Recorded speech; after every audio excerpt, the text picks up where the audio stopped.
kajian Islam ilmiah di Roja TV dan Radio Roja. Dalam rangka menjunjung tinggi keotentikan, kejernihan hadis Nabi SAW, maka para ulama periwayat hadis pun perlu dijelaskan kesalahan mereka. Ketika seorang meriwayatkan hadis, kesalehan tidak cukup. Saksikanlah kajian Islam ilmiah di Roja TV dan Radio Roja.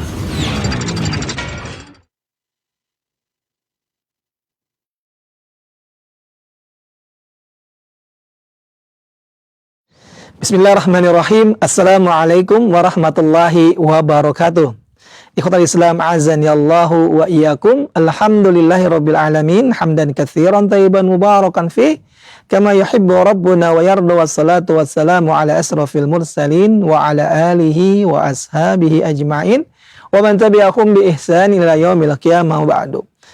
Ikhwatul Islam azani Allahu wa iyyakum, para pendengar, pemerhati Roja dan sahabat Roja semuanya, kita bersyukur kepada Allah Subhanahu wa taala di malam hari ini kembali kita bisa bertemu dalam rangka untuk menuntut ilmu syar'i. Dan tentunya kita bersyukur kepada Allah Subhanahu wa taala atas karunia yang Allah berikan kepada kita semuanya, dan kita mohon kepada Allah agar Allah memberikan karunia dan keberkahan untuk kita di malam hari ini hingga menjelang besok pagi, insyaallah, Allahumma amin. Ikhwatal Islam azani Allahu wa iyyakum, kembali kami hadirkan di ruang dengar Anda dan layar televisi Anda satu kajian ilmiah dari pembahasan kitab Shahih Al-Jami'us Shaghir yang insyaallah akan disampaikan dan dipaparkan bersama guru kita Al-Ustadz Al-Fadil Dr. MH Hasan Ayatullah MA Hafizallahu Ta'ala. Dan alhamdulillah kami telah terhubung dengan beliau. Tentunya sebelum kajian kita simak bersama, kami informasikan kepada Anda semuanya, bagi Anda yang ingin bertanya secara langsung, Anda bisa menghubungi kami langsung di 0218236543. Kami informasikan kembali nomor yang untuk menghubungi secara langsung, Anda menghubungi dengan nomor lokal, tidak bisa menghubungi melalui call WA. Adapun bagi Anda yang bertanya melalui chat WA, Anda bisa kirimkan di 0218236543. Untuk WhatsApp hanya kami bisa terima pertanyaan melalui tertulis. Adapun untuk menghubungi secara langsung, Anda bisa menghubungi melalui telepon lokal. Nah, ikhwatal Islam azani Allah wa iyyakum, kita simak bersama, dan kepada Ustadz kami persilakan falyatafadhal maskuran.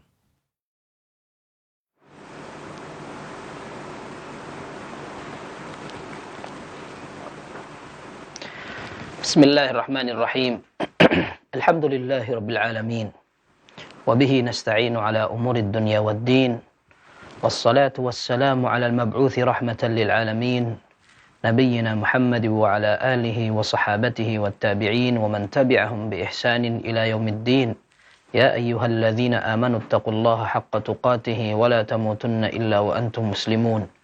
Ya ayyuhan nasu taqu rabbakum alladzi khalaqakum min nafsin wahidah وخلق منها زوجها وبث منهما رجالا كثيرا ونساء واتقوا الله الذي تساءلون به والأرحام إن الله كان عليكم رقيبا يا أيها الذين آمنوا اتقوا الله وقولوا قولا سديدا يصلح لكم أعمالكم ويغفر لكم ذنوبكم ومن يطع الله ورسوله فقد فاز فوزا عظيما أما بعد.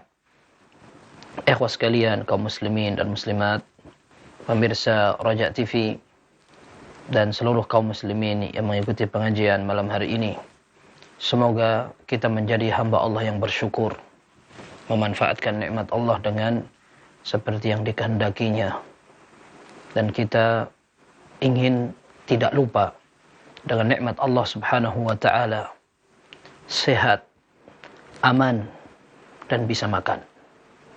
Orang ketika memiliki tiga hal ini, Nabi SAW menyebutkan faka'annama hizat lahud dunya, seperti dia memiliki dan menggenggam dunia. Ya. Man kana aw man asbaha mu'afan fi jasadihi aminan fi sirbih indahu qutu yaumih faka'annama hizat lahud dunya bihadafiriha. Dalam beberapa riwayat disebutkan barang siapa di hari itu dia mengetahui aman pada semua aktivitasnya, dia keluar masuk atau dia pergi, dia melakukan aktivitas apapun aman, tidak khawatir terjadi sesuatu. Kemudian yang kedua, dia merasa sehat dalam badannya. Kemudian dia bisa mendapatkan rizki makan di hari itu, seolah dunia menjadi miliknya. Ikhwah sekalian, orang ketika sakit seringkali putus asa. Dia kadang merasa, iya saya berdosa, dan seolah-olah lemah dan barangkali pasrah. Orang sampai memberi motivasi, mengatakan, ayo semangat, ayo semangat. Masalahnya bukan semangat atau tidak semangat. Ketika seorang dalam kondisi lemah, dia tidak mampu untuk berbuat apapun. Dan seringkali barangkali ketika dia sudah sembuh, lupa dengan kondisi waktu sakit.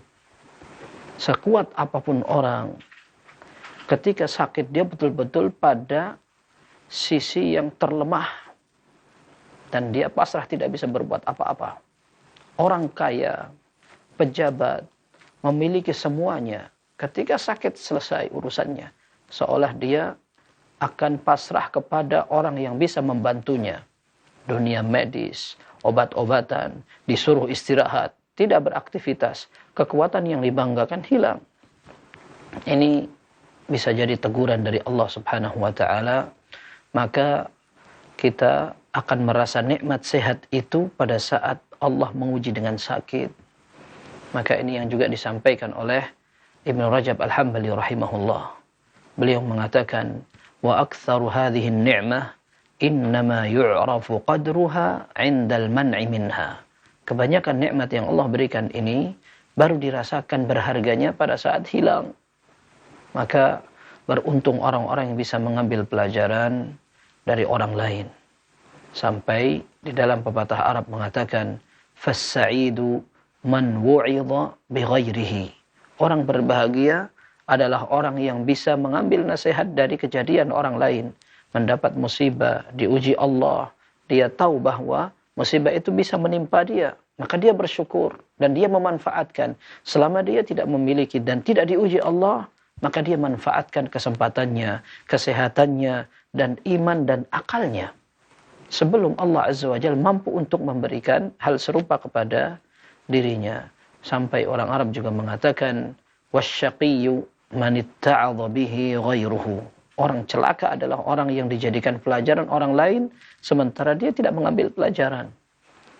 Ikhwah sekalian, kita akan berusaha untuk memanfaatkan umur kita, ilmu kita, dengan mempelajari dan menyelami sabda Rasul sallallahu alaihi wasallam. Baik, kita melanjutkan pembahasan yang telah kita sampaikan pada pertemuan sebelumnya tentang kehadiran Malaikat Jibril. Kini kita akan mempelajari tentang wasiat yang disebutkan oleh Jibril kepada Rasul sallallahu alaihi wasallam. Sehingga pesan ini juga disampaikan kepada para sahabatnya, kepada umatnya. Sebuah kaidah disebutkan 5 hal dan menjadi sebuah kepastian. Sehingga orang yang tahu, menyadari, dia akan mengambil solusi, sikap yang bijaksana atau persiapan. Baik, hadis yang ke-73 dari sahabat Sahal bin Sa'ad, ini yang diriwayatkan dalam kitab Al-Hakim dan Al-Baihaqi, dan juga disebutkan di sini oleh As-Suyuti dalam kitab Asy-Syirazi. Ya, Asy-Syirazi Abu Bakar Ahmad bin Abdurrahman wafat di tahun 411 Hijriah. Beliau memiliki kitab seperti yang disebutkan Al-Alqab. Disebutkan namanya adalah Al-Alqab wal Kuna. Dan ini menyebutkan tentang hadis, dan kitab ini wallahu alam barangkali belum tercetak. Akan tapi sebagian ulama sempat meringkas buku tersebut, dan buku ringkasan itu dicetak dan bisa dimanfaatkan. Kemudian juga disebutkan oleh Al-Baihaqi dalam kitab Syu'abul Iman, itu yang disebut Hab. Al-Baihaqi dalam kitab Syu'abul Iman dari hadis Jabir, kemudian dari hadis Ali radhiyallahu anhu, yang meriwayatkan adalah Abu Nuaim dalam kitab beliau Hilyatul Awliya. Nabi sallallahu alaihi wasallam bersabda, "Atani Jibril." Jibril mendatangiku. Faqala ya Muhammad. Maka Jibril mengatakan, wahai Muhammad. Nabi sallallahu alaihi wasallam sering ditegur Allah Azza wa Jalla dan dipanggil dengan panggilan Rasul, panggilan Nabi. Ya ayyuhan nabiyyu ittaqillah. Ya ayyuhar rasulu balligh ma unzila ilaik. Wahai Nabi, bertakwalah kepada Allah. Wahai Rasul, sampaikan risalah yang engkau emban. Dan ini merupakan panggilan penghormatan. Akan tetapi, dalam riwayat ini, Jibril memanggilnya dengan nama. Langsung dikatakan, ya Muhammad. Ya. Al-Munawi rahimahullah dalam Faidul Qadir Syarah Jami' As-Saghir mengatakan ini memang situasi untuk memberi nasihat. Seperti orang yang akan mendapat ujian dari Allah dan itu pasti. Ya, maka ketika dia dipanggil dengan nama, dia akan lebih memperhatikan. Dan ketika Nabi Shallallahu Alaihi Wasallam dinasihati, engkau akan melihat kematian, engkau akan mendapatkan sesuatu yang tidak bisa engkau hindari. Ini 5 hal yang akan disampaikan ini, maka pantas sekali dengan panggilan nama agar lebih diperhatikan. Kemudian disebutkan, "Ish ma syi'ta fa innaka mayyitun."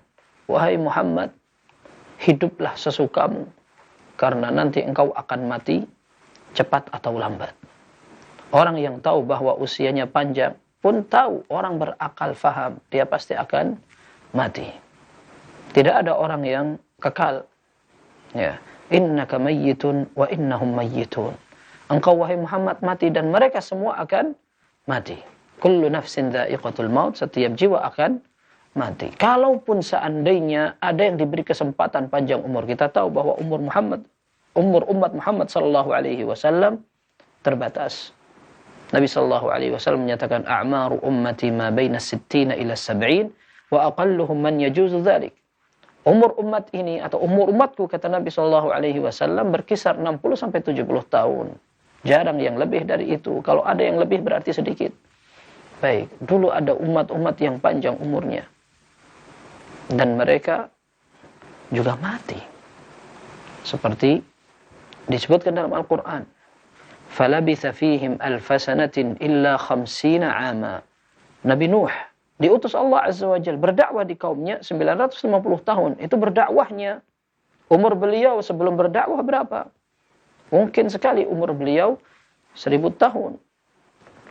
Dan ada yang diberi kesempatan milih umur sendiri. Di dalam Sahih Bukhari dan Muslim, Nabi Musa alaihissalatu wassalam didatangi malakul maut, tapi dalam bentuk manusia. Ketika datang, Nabi Musa tidak tahu bahwa yang datang ini adalah malakul maut. Lalu dia mengatakan, ya Musa ajib rabbak. Wahai Musa, penuhi panggilan Rabbmu. Maksudnya, siap-siap mati. Kamu sudah waktunya mati. Maka Nabi Musa tidak kenal. Dan tiba-tiba orang itu mengatakan demikian. Maka beliau marah, fasakkahu. Maka dipukul muka malakul maut yang berbentuk manusia ini. Fafaqa'a ainahu. Fafaqa'a ainahu sampai matanya keluar. Maka malakul maut lapor kepada Allah sambil mengatakan, ya Rabb, arsaltani ila abdin la yuridul maut. Wahai Rabb, engkau utus aku kepada hambamu yang tidak mau mati. Maka Allah Azza wa Jal mengembalikan mata itu. Lalu dikatakan, idhab ilaihi wa qul lahu. Kamu pergi ke Musa lagi. Kamu katakan kepada dia, yada' yadahu ala matni thawr.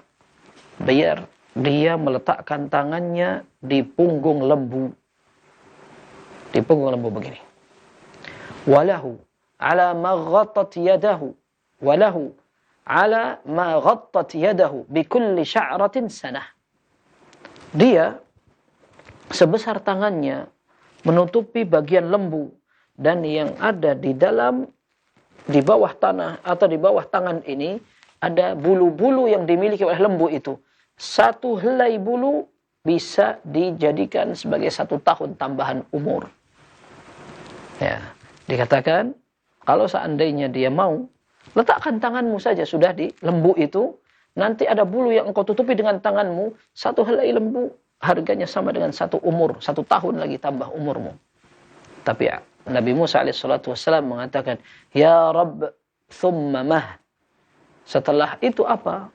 Kalaupun anggap saja ini bulunya banyak sekali, ratusan bulu, anggap saja tambah ratusan tahun umurnya Nabi Musa alaihissalatu wassalam. Setelah itu apa?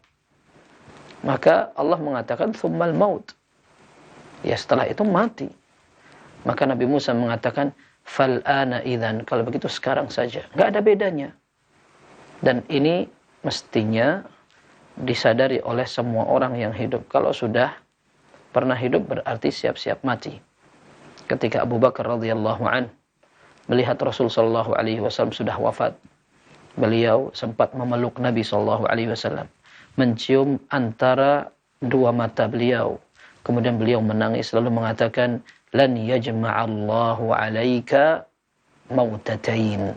Allah tidak akan mengumpulkan kepada engkau ya Rasul dua kematian. Ammal mautatul lati muttaha au ammal mautatul ula faqad muttaha. Adapun yang pertama engkau telah melewatinya. Semua akan melewati kematian.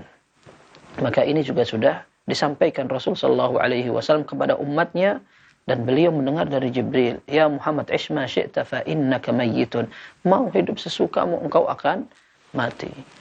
Ini pesan pertama. Yang kedua, wa ahbib man syi'ta fa innaka mufariquh. Cintailah semua orang yang kamu suka dan sesukamu. Tapi satu saat engkau akan meninggalkannya. Engkau akan berpisah dengannya. Entah engkau berpisah dengannya dengan tempat, atau dengan kematian, atau dengan cara lain. Artinya, kecintaan seseorang akan berujung dengan perpisahan. Maka kata Al-Munawi rahimahullah, orang yang sadar, dia tidak akan bisa selama-lamanya bersama orang atau bersama seseorang, maka dia tidak akan menambatkan semua hatinya pada orang yang akan ditinggalkan. Memang orang tidak tahu akan berapa lama dia bersama. Tetapi orang yang sadar, dia tidak akan selamanya, maka dia akan membatasi. Tidak seperti orang yang menyangka akan selama-lamanya. Ya, seperti orang yang tahu dia tinggal di sebuah negara sebatas dia bekerja. Kalau tidak diperpanjang masa kerjanya, dia akan pulang. Kemungkinan 1 tahun, kemungkinan 2 tahun. Maka tidak mungkin kurun waktu 2 tahun ini dia akan manfaatkan untuk sebuah aktivitas yang membutuhkan waktu lama. Dia butuh misalkan bisnis, proyek yang kisaran waktu yang dibutuhkan 10 tahun. Padahal dia tahu 2 tahun mungkin dia akan pulang. Atau barangkali orang yang diajak kerja sudah tua, sakit-sakitan. Dia tahu orang ini nggak bakal lama. Sehingga dia akan mengambil langkah hati-hati dan waspada. Atau barangkali dia sendiri faham, orang ini datang kepadaku loyal karena ada kepentingan. Dan kepentingan itu ada padaku kemungkinan hanya bertahan 2 tahun ini. Setelah ini barangkali orang ini akan meninggalkanku. Maka dia akan memikirkan apakah dia manfaat kalau dilakukan perpanjangan kontrak atau kerjasama. Ya, ini namanya seseorang realistis. Ya, dan mestinya ketika dia sadar orang yang ada di dekatnya tidak akan lama dengan dia, maka dia pun harusnya seperti itu. Ya, maka Nabi SAW menyatakan, "Ahbib man syi'ta fa innaka mufariquh." Engkau akan suka dengan siapapun, engkau harus sadar satu saat engkau akan berpisah dengan dia. Kemudian berikutnya, wa'mal ma syi'ta fa innaka majziyun bih. Silahkan engkau mau melakukan apapun, tapi ingat engkau pasti akan mendapat balasannya. Dan ini sejalan dengan firman Allah, "Faman ya'mal mithqala dzarratin khairan yarah, wa man ya'mal mithqala dzarratin syarran yarah." Orang yang mau beramal dengan kebaikan sekecil apapun, dia akan melihat balasannya. Sebaliknya, sekecil apapun sebuah kejelekan, dia juga akan melihat akibatnya. Artinya, tidak ada sia-sia Allah Subhanahu wa ta'ala melihat. Tidak ada yang terlewatkan dan semua orang tidak akan dizalimi. Al-yawma tujza kullu nafsin bima kasabat la zulma al-yawm. Kata Allah Subhanahu wa taala dalam surat Ghafir, hari ini semua akan diberi balasan. Tidak ada yang akan dizalimi. Allah juga mengatakan dalam Al-Fatihah, kita baca terus, Maliki Yaumiddin, Raja Hari Pembalasan. Dan ini merupakan pembalasan seadil-adilnya. Tidak ada keadilan yang lebih adil pada hari kiamat daripada hari kiamat. Orang tidak mendapatkan haknya di dunia karena dia lemah, karena tidak memiliki kekuatan, tidak memiliki bayaran, tidak memiliki koneksi, dan seterusnya. Dia akan mendapatkan semua haknya di sisi Allah Subhanahu wa taala pada hari kiamat. Sehingga ayat-ayat tadi berikut juga adalah dalil ini menjadi kabar gembira untuk orang-orang yang terzalimi dan belum mendapatkan haknya. Sekaligus ancaman untuk orang-orang yang berbuat zalim. Hati-hati, nanti tidak akan ada yang terlewat di sisi Allah Subhanahu wa taala. Maka di dalam surat Al-Kahfi disebutkan, وَوُضِعَ الْكِتَابُ فَتَرَى الْمُجْرِمِينَ مُشْفِقِينَ فِيهِ وَيَقُولُونَ يَا وَيْلَتَنَا مَا لِهَذَا الْكِتَابِ لَا يُغَادِرُ صَغِيرَةً وَلَا كَبِيرَةً إِلَّا أَحْصَاهَا. Ketika tulisan, catatan amal semua orang diletakkan, dipaparkan, ditampakkan, maka orang-orang berdosa yang zalim itu akan terlihat sengsara dan mereka akan menderita. Mereka akan mengatakan, ini catatan apa? Semuanya lengkap, tidak ada yang terlewatkan sama sekali. Iya, sekarang kita tahu ini adalah teori. Dan semua orang harus paham. Apakah mereka menyadari, mau meyakini atau tidak, semua tidak akan merubah takdir Allah. Allah Maha Adil dan semua hak-hak orang akan diberikan. Maka amal itu semuanya juga akan dibalas oleh Allah Subhanahu wa taala. Maka ini pesan dari Jibril kepada Nabi SAW. Dan Nabi SAW sampaikan kepada kita sebagai umatnya agar kita tidak ada yang terlewat. Kemudian disebutkan, wa'lam anna syarafal mu'mini qiyamuhu bil-lail. Ketahuilah, wahai Muhammad, sesungguhnya kemuliaan seorang mukmin terletak pada salat malamnya. Wa izzahu istighna'uhu 'anil nas, dan kemuliaan dia agar tidak gampang diremehkan atau dianggap rendah oleh siapapun, agar dia selalu terhormat dan mulia. Apa kuncinya? Istighna'uhu 'anil nas, ketika dia bisa tidak tergantung pada orang lain. Ini diawali dengan wa'lam, ketahuilah. Dan subhanallah, Al-Munawi rahimahullah menukil perkataan ulama lain. Wallahu alam, ini perkataan Syekhul Islam Ibn Taimiyah rahimahullah.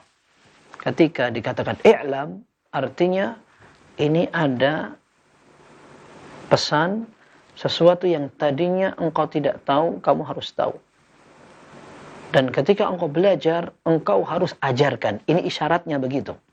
Karena ilmu itu tidak dapat dihasilkan atau kelihatan thamarah dan buahnya kecuali kalau sudah dipelajari kemudian diajarkan. Maka dalam riwayat i'lam, ketahuilah, ini menunjukkan ada pesan kamu harus belajar dan kamu ajarkan biar ilmu ini bisa estafet dan bermanfaat. Kemudian dikatakan syarafal mu'min, kehormatan, kemuliaan. Ini jalan bergandengan antara syaraf dan izzah, kehormatan dan kemuliaan, agar tidak gampang diremehkan. Kapan itu? Ada satu hubungan dengan Allah Subhanahu wa taala. Qiyamuhu bil-lail, selalu menjaga salat malamnya. Ya. Kemudian yang satu, istighna'uhu 'anil nas, agar tidak suka gampang bergantung pada orang. Sebatas apa dia bisa mengukur qanaahnya, bisa mandiri, tidak menggantungkan kepada orang lain, maka sekadar itu pula dia akan semakin terhormat. Dan ini adalah pesan agar seorang mulia, wibawa, dan tidak gampang diatur-atur pada saat memang dia tidak gampang berhutang budi. Ada pepatah Arab bagus sekali dinukil oleh Al-Munawi rahimahullah. Beliau mengatakan, istaghni amman syi'ta fa anta nadhiruhu, wahtaj ila man syi'ta fa anta asiruhu, wa ahsin ila man syi'ta fa anta amiruhu. Ini bagus sekali perkataannya. Singkat tapi maknanya dalam. Yang pertama, istaghni amman syi'ta fa anta nadhiruhu. Engkau bersikap tidak butuh kepada orang. Jangan bergantung pada orang, maka engkau seolah-olah satu level dengan dia. Dan engkau kalau mau bergantunglah sama semua orang yang kamu mau, maka engkau dengan otomatis akan menjadi tawanannya. Dan yang ketiga, berbuat baiklah kepada semua orang. Kalau engkau bisa tanam jasa, maka engkau adalah amirnya atau ketuanya, atasannya. Ya. Seseorang barangkali dia kaya, barangkali dia terhormat, tetapi ketika dia menjadi bawahan seseorang yang lebih atas, lebih kaya, lebih terhormat, dan dia merasa butuh sekali dengan atasannya, maka antum bisa bandingkan bagaimana dia betul-betul merendah, tidak menghargai dirinya, yang dia sombong, yang dia congkak, bangga, bahkan dia merasa tidak butuh kepada orang lain karena kekayaan dan kekuatannya, atau karena posisinya. Begitu kena atasannya, seperti mengerut, seperti ular kena panas. Ya, artinya dibanding dengan orang yang sama dengan dia, bukan kekayaannya, tapi sama-sama manusia, sama-sama berjalan, sama-sama menghirup udara pagi, siang, sore, dan dia sama-sama mencari nafkah. Meskipun tidak sebanyak uang dia, tidak setinggi jabatan dia, tapi melihat ada orang yang tadi menjadi atasannya, orang yang tidak ada hubungan sama sekali, dia tenang sekali.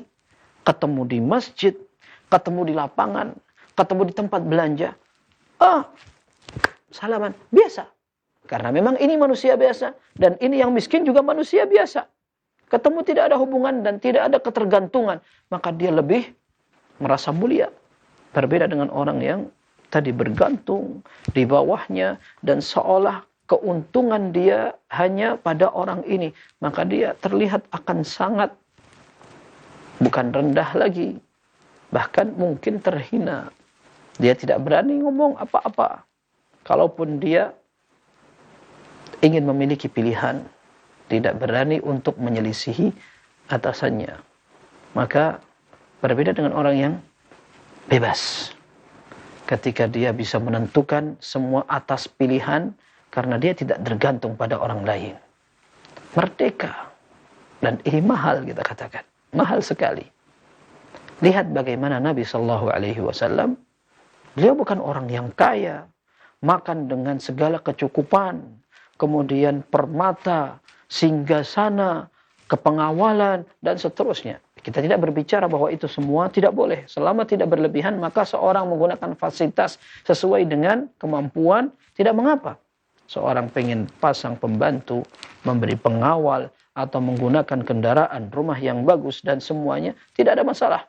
Tetapi kita ingin sedang melihat bagaimana kesempurnaan yang dimiliki dalam kehidupan Rasulullah SAW. Beliau bukan orang kaya, bukan orang yang betul-betul rindu dengan penghormatan, akan tetapi beliau terhormat dengan wahyu, terhormat dengan agama, dan terhormat ketika beliau tidak merasa bergantung pada orang lain.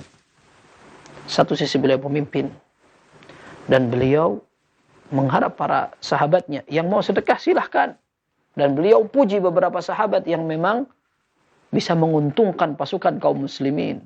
Sampai beliau mengatakan dalam sebuah riwayat tentang Uthman radhiyallahu an, menyiapkan sekian ribu ekor unta, sekian ribu dinar, dan seterusnya. Lalu beliau mengatakan, ma dharra Uthman ba'da al-yawm.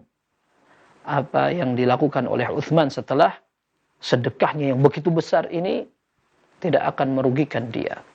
Ya, artinya Nabi Shallallahu Alaihi Wasallam sering dibantu orang, tetapi ketika beliau merasa tidak butuh kepada orang lain, karena memang beliau bukan menumpuk semua maslahat pribadinya, akan tetapi beliau berdakwah, memberi motivasi untuk bersedekah atau untuk mendapat semua pahala karena urusan akhirat, sehingga beliau tetap wibawa dan beliau bisa tetap mulia, tidak kelihatan rendah di depan orang lain.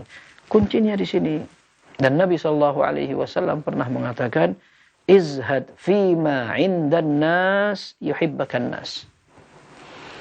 Kamu tidak bergantung kepada orang lain, tidak banyak minta kepada yang dimiliki orang lain, maka engkau akan disukai oleh orang lain.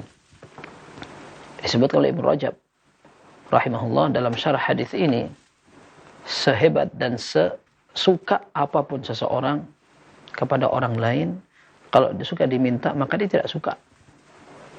Maka Al-Hasan Al-Basri rahimahullah, beliau pernah ditanya tentang Al-Hasan Al-Basri, ini seorang penduduk Basrah, ditanya siapa orang yang paling hebat di kota ini, maka orang tadi mengatakan Al-Hasan.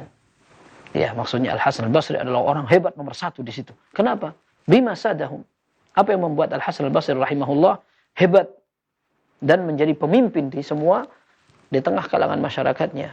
Dikatakan, ihtajan nasu ila ilmih wastaghna huwa amma fi aidihim. Semua orang butuh kepada ilmunya, akan tetapi beliau tidak butuh kepada harta orang-orang.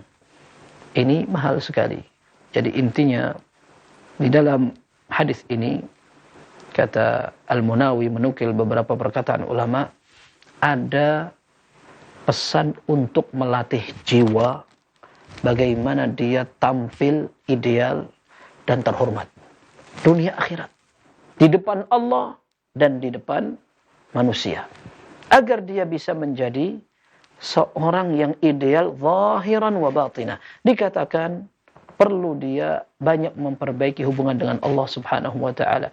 Qiyamuhu bil lail, disebutkan oleh Al-Munawi menukil perkataan beberapa ulama yang menafsirkan artinya muhafidh, menjaga disiplin untuk selalu sholat di tengah malam, tidak dihabiskan waktunya untuk tidur, apalagi jika seandainya yang dimaksudkan sholat di malam hari adalah sholat fardunya seperti sholat subuh, tidak dihabiskan dengan waktu istirahat, akan tetapi dia bisa menjaga, bukan sekali dua kali sholat malam, akan tetapi kalau dia bisa merutinkan sholatnya di tengah malam, maka dia akan menjadi orang yang mulia.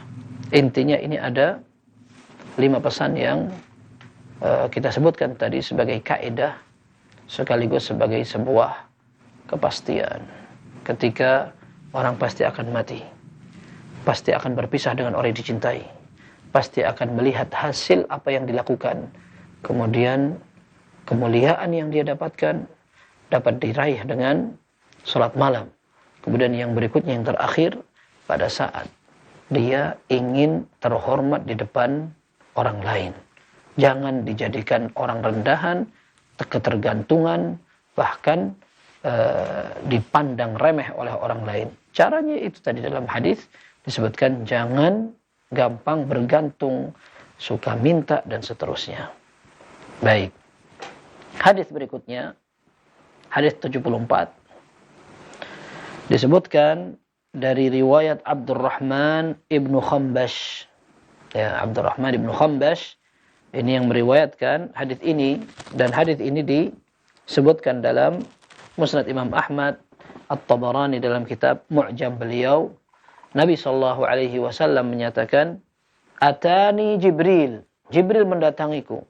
Faqala ya Muhammad, wahai Muhammad, qul, cepat baca. Qala ma aqul, apa yang aku baca? Qala qul, katakanlah atau bacalah ini, a'udzu bikalimatillahi tammat. Aku minta perlindungan dengan kalimat Allah yang sempurna. Ya, allati la yujawizuhunna barrun wala fajir, yang tidak terlewatkan oleh seorang yang bertakwa maupun orang yang bermaksiat. Kalimat Allah yang sempurna yang tidak akan dilalaikan oleh orang bertakwa dan orang jelek. Min syarri ma khalaq, dan aku berlindung dari apa? Dari semua kejelekan yang Allah telah ciptakan. Makhluknya, kejelekan yang ada pada makhluknya. Dan ini tidak menunjukkan bahwa berarti Allah menciptakan jelek-jelek, meskipun semua yang ada di dunia ini Allah yang menciptakan. Akan tetapi tidak layak dan tidak pantas ketika seseorang menisbatkan kejelekan kepada Allah. Dan dalam sebuah doa disebutkan, Nabi SAW bersabda, wasyarru laysa ilaik, keburukan tidak dinisbatkan kepada Allah, akan tapi dinisbatkan kepada makhluknya yang membuat kejelekan itu. Nah, maka di sini Nabi SAW diperintah oleh Jibril untuk membaca agar beliau meminta perlindungan dengan kalimat Allah yang sempurna. Dari apa? Min syarri ma khalaq, dari kejelekan apa-apa yang Allah ciptakan. Wa dhara'a wa bara'a, ini artinya sama. Dhara'a wa bara'a artinya yang Allah Subhanahu wa taala ciptakan. Wa min syarri ma yanzilu minas sama, dan minta perlindungan kepada Allah dari yang Allah turunkan dari langit. Apa yang Allah turunkan dari langit? Bala, musibah.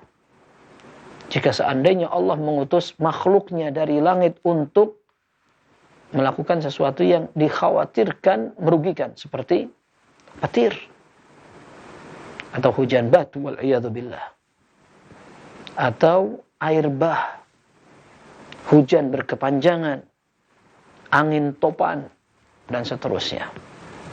Kemudian wa min syarri ma ya'ruju fiha, dan juga berlindung kepada Allah dari apa yang naik ke atas langit. Apa yang naik ke atas langit?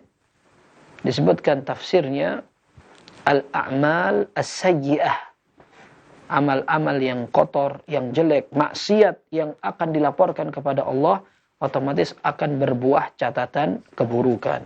Maka Allah Azza wa Jalla atau Nabi sallallahu alaihi wasallam mengajarkan agar kita minta perlindungan kepada Allah dari amal jelek yang akan dilaporkan kepada Allah Subhanahu wa taala. Wa min syarri ma dzara'a fil ardi wa bara', dan minta perlindungan kepada Allah dari semua yang Allah ciptakan di atas tanah. Apa saja yang di atas tanah? Bisa jadi binatang buas, bisa jadi jin, dan semua yang Allah ciptakan di atas tanah. Wa min syarri ma yakhruju minha, dan setiap yang Allah ciptakan bisa keluar dari tanah. Apa yang ada keluar dari tanah? Macam-macam yang Allah ciptakan dari dalam tanah. Disebutkan contohnya adalah al-hasyarat wal hawam, binatang-binatang buas akan tapi yang timbul dari dalam tanah. Baik. Kemudian wa min syarri fitnatil lail au fitanil laili wan nahar, dan agar aku minta perlindungan kepada Allah Subhanahu wa taala dari bahayanya setiap kejadian di malam maupun di siang hari. Ya. Wa min syarri kulli tariqin yatruq, dan aku diminta agar minta perlindungan kepada Allah dari setiap apa yang akan terjadi di dunia. Illa tariqan yatruqu bi khair, kecuali apa yang datang dengan kebaikan. Ya, tariq itu artinya mengetuk. Ya. Dan di sini artinya ketika seorang minta perlindungan kepada Allah dari yang mengetuk semuanya, yang datang untuk menemui dia. Nah, itu maksudnya. Kemudian illa tariqun bil khair, kecuali kalau ada yang datang kepada dia menyapa dengan sebuah kebaikan. Nah, di sini dikatakan illa tariqan yatruqu bi khairin ya rahman.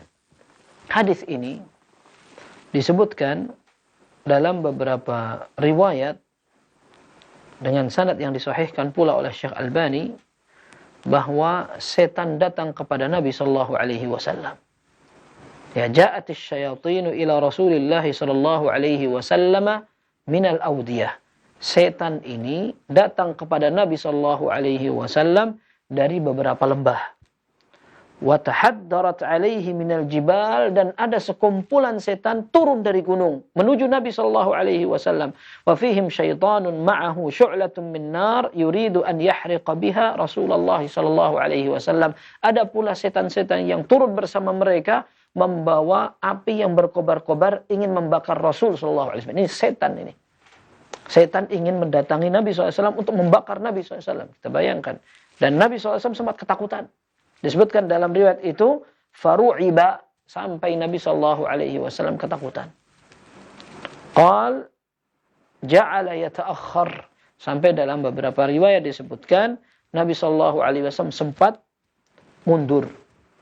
Ketika melihat ada setan datang dari arah lembah, dari arah gunung, maka beliau sempat ketakutan. Ini setan bawa api. Dan setan ini akan membakar Nabi SAW, nyerang. Dan itu dari bangsa jin, setan. Nabi SAW ketakutan, bahkan beliau sempat jalan mundur begini. Maka Jibril datang. Lalu beliau mengatakan, ya Muhammad, qul. Hai Muhammad, ayo kamu omong. Kamu baca. Apa yang saya baca? Baca ini. A'udzu bikalimatillahi tammati allati la yujawizuhunna barrun wala fajir. Aku berlindung kepada Allah dengan kalimat yang sempurna, yang tidak akan dilewatkan oleh orang yang baik dan buruk. Min syarri ma khalaq, dari semua yang Allah ciptakan. Wa dzara'a wa bara'. Ya. Doa yang serupa ini sering kita dengar. A'udzu bikalimatillahi tammati min syarri ma khalaq. Ya Allah, aku berlindung dengan kalimatmu yang sempurna dari semua kejelekan yang engkau ciptakan. Atau dari semua kejelekan yang Allah ciptakan. Hadis ini dalam Sahih Muslim. Ada seorang sahabi yang namanya Khawlah binti Hakim As-Sulamiyah. Beliau meriwayatkan dari Nabi SAW, man nazala manzilan, orang yang mendatangi tempat baru akan lewat atau hingga, bukan hingga ya, akan tapi mengunjungi sebuah tempat. Ya, dia akan bermalam atau tidak, dan tempat itu baru. Lalu dia membaca doa ini, a'udzu bikalimatillahi tammati min syarri ma khalaq. Aku berlindung dengan kalimat Allah yang sempurna dari semua kejelekan makhluk Allah yang Ia ciptakan.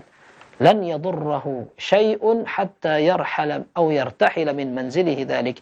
Maka dia akan ditimpa bahaya sampai dia meninggalkan tempat itu lagi. Ya, ini dalam Sahih Muslim.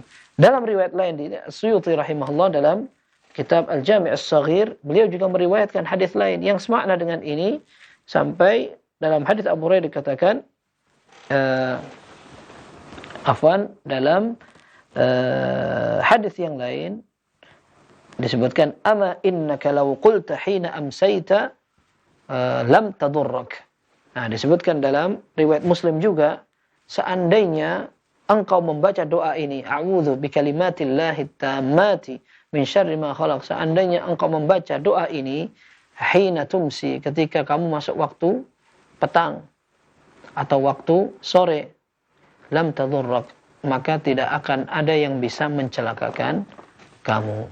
Artinya doa ini dianjurkan untuk yang pertama ketika masuk waktu sore. Yang kedua ketika seseorang mendatangi sebuah tempat yang asing atau yang akan ditinggali.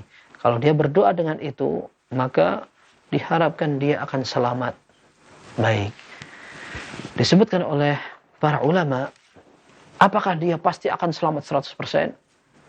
Ternyata ini akan bergantung juga pada keyakinan dia terhadap penjagaan Allah Subhanahu wa taala. Ketika seseorang tahu bahwa Allah akan menjaganya 100%, maka Allah Azza wa Jalla akan memelihara dia. Allah akan memelihara dia, menjaga dia sempurna sesuai dengan kesempurnaan, ketakwaan dan ketawakalan dia kepada Allah. Sementara ada orang yang ragu-ragu, membaca doa biasa saja, maka dia akan mendapatkan manfaatnya, akan tetapi manfaatnya tidak akan semaksimal orang yang betul-betul yakin kepada Allah Subhanahu wa taala. Bukan berarti itu nabi. Kalau kita orang biasa bagaimana kita akan sama dengan nabi? Ya, kita katakan bahwa pelajaran dalam mengenal Allah bisa dipelajari. Ketika seorang membaca firman-Nya, membaca hadis-hadis nabinya, kemudian mendalami agama yang Allah ridhai, maka dia akan bisa paham Allah Azza wa Jalla ini melihat, melindungi, menjaga, dan akan mengalahkan musuh-musuhnya dan seterusnya. Maka orang akan semakin dekat kepada Allah pada saat dia tahu tentang agama Allah Subhanahu wa taala. Maka doa yang sama dipanjatkan dari orang berbeda, mungkin hasilnya bisa berbeda. Baik. Kemudian hadis yang berikutnya, hadis yang ke-75. Ya, ini diriwayatkan dari sahabat Jabir bin Samurah dan diriwayatkan oleh At-Tabarani dalam kitab Al-Mu'jam. Nabi sallallahu alaihi wasallam bersabda, "Atani Jibril, Jibril mendatangi aku. Faqala ya Muhammad, wahai Muhammad, man adraka ahada walidayhi famat, fadakhala an-nar faab'adahu Allah." Kalau ada orang yang mendapatkan orang tuanya masih hidup, salah satu dari kedua orang tuanya, dia dapatkan ayahnya atau dia dapatkan ibunya masih hidup dan dia bisa berbakti kepada kedua orang tua. Kok dia mati, orang tadi, si anak tadi mati, kok dia belum bisa masuk surga, kok malah justru masuk neraka. Fa'ab'adahu Allah, maka semoga Allah jauhkan dia dari rahmat dan ampunannya. Kok bisa dia mendapatkan peluang untuk berbakti, peluang untuk masuk surga, kok ya ternyata sampai mati dia nggak dapat ampunan Allah, malah masuk neraka. Berarti istilahnya pesan ini, orang ini betul-betul kelewatan. Mendapatkan kesempatan untuk pahala Allah yang banyak, ampunannya juga yang banyak dengan cara birrul walidain. Ya, berbakti kepada orang tuanya. Kok bisa dia tidak lakukan? Ini seperti seolah-olah Nabi Shallallahu Alaihi Wasallam memberikan sebuah keprihatinan dan kekecewaan. Ya, kok bisa ada orang istilahnya bisa bertemu dengan orang tuanya masih hidup dan menjadi kesempatan dia untuk mendapatkan pahala, ternyata kesempatan itu seolah-olah terbuang sia-sia. Yang kedua, disebutkan bahwa Jibril ketika beliau Jibril mengatakan kepada Rasulullah SAW, orang yang mendapatkan kedua orang tuanya masih hidup tapi dia tidak berbakti, malah dia mati masuk neraka, fa'ab'adahu Allah, semoga Allah menjauhkan dia sekalian dari rahmatnya dan juga ampunannya. Wahai Muhammad, qul amin, katakan wahai Muhammad, mudah-mudahan Allah kabulkan. Ya. Kemudian Rasulullah SAW mengatakan faqultu amin. Ya, akhirnya aku ucapkan amin itu. Dikatakan lagi oleh Jibril, ya Muhammad, man adraka syahr Ramadan famata falam yughfar lah faudkhilan nar faab'adahu Allah. Wahai Muhammad, kalau ada seorang dari umatmu mendapatkan bulan Ramadan, kemudian Ramadan itu pergi dia belum terampuni, maka mudah-mudahan Allah jauhkan dia dari rahmat Allah dan ampunannya. Kok bisa? Ramadan kan kesempatan yang betul-betul besar pahala. Mau sholat, sedekah, baca Quran, berdoa, dan seterusnya. Orang ada kesempatan besar pahalanya. Kok ada orang dapat bulan ini, dia tidak masuk surga, malah masuk neraka. Maka kata Nabi SAW, kelewatan orang ini, fa'aba'adahu Allah. Sekalian aja jauhkan dari rahmat dan ampunan Allah. Begitu. Kemudian yang berikutnya, qala wa man dzukirtu indahu aw wa man dzukirta. Ini karena yang bilang adalah malaikat Jibril. Dan orang yang mendengarkan namamu disebut, falam yusalli alaika famat fadakhala an-nar fa'ab'adahu Allah.